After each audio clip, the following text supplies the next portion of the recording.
ஸ்ரீமதி ராமானுஜாய நமக. வசுதேவசுதம் தேவம் கம்சச்சாணூரமர்தனம் தேவகீ பரமானந்தம் கிருஷ்ணம் வந்தே ஜகத்குரும். நாள்தோறும் பகவத்கீதையில் ஆத்மாவை பற்றி தொடர்ந்து சொல்லிட்டு வர பகவான் திடீர்னு இந்த 29வது ஸ்லோகத்தில் ஆத்மா எப்படி ஒரு ஆச்சரியமான ஒன்று அப்படின்றத சொல்கிறாரு. கேட்டால் நமக்கே தெரியும், ரொம்ப ஆச்சரியமாக தான் இருக்கும். ஆச்சரியவத் பஷ்யதி கஷ்சிதேனம் ஆச்சரியவத் வததி ததைவ சான்யஹ ஆச்சரியவத் சைனமன்யः ஷ்ருணோதி ஸ்ருத்வாப்யேனம் வேத ந சைவ கஷ்சித். இதில் ஆச்சரியன்னு முதல் 3 பதங்களில் அது மாதிரி வருது. அதில் நம்ம 3வது பதத்துலேருந்து ஆரம்பிக்கலாம். ஆச்சரிய வச்சைன மன்ய ஸ்ருணோதி. இந்த ஆத்மான்றது எவ்வளோ ஆச்சரியமான ஒரு விஷயம்னா, கோடியில் ஒருத்தர் தான் அதை பற்றி கேட்க முடியும். ஸ்ருணோதி, கோடியில் ஒருத்தருக்கு தான் அதை பற்றி கேட்கக்கூடிய வாய்ப்பு கிடைக்கும்.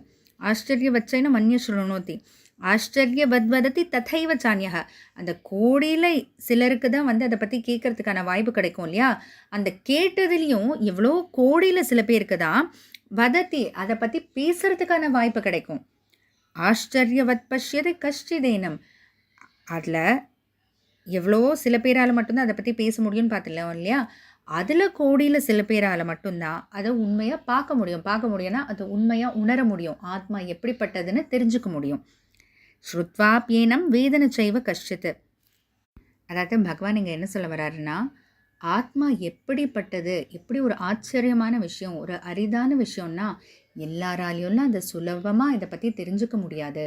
ஏன்னா கோடியில் சில பேரால் மட்டும்தான் அதை பற்றி கேட்க முடியுது.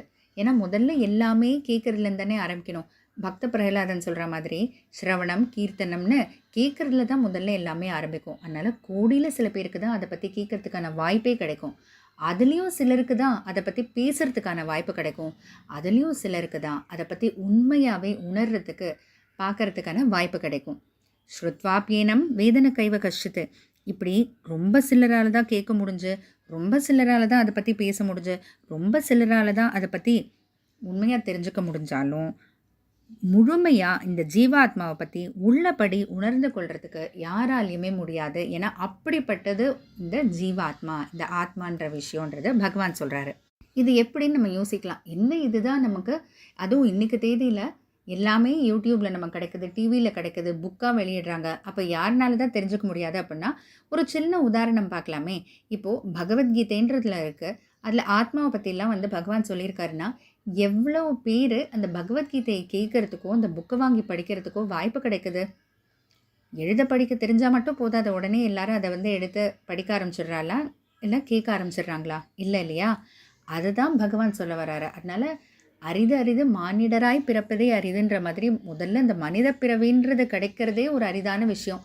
அதுலேயும் கிடைச்சிருச்சுனாலும் நம்ம படிச்சிருக்கணும், எழுத படிக்க தெரியணும்.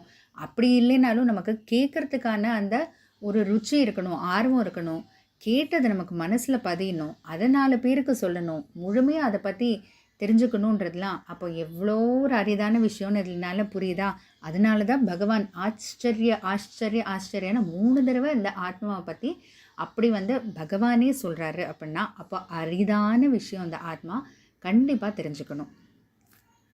தொடர்ந்து பார்ப்போம்.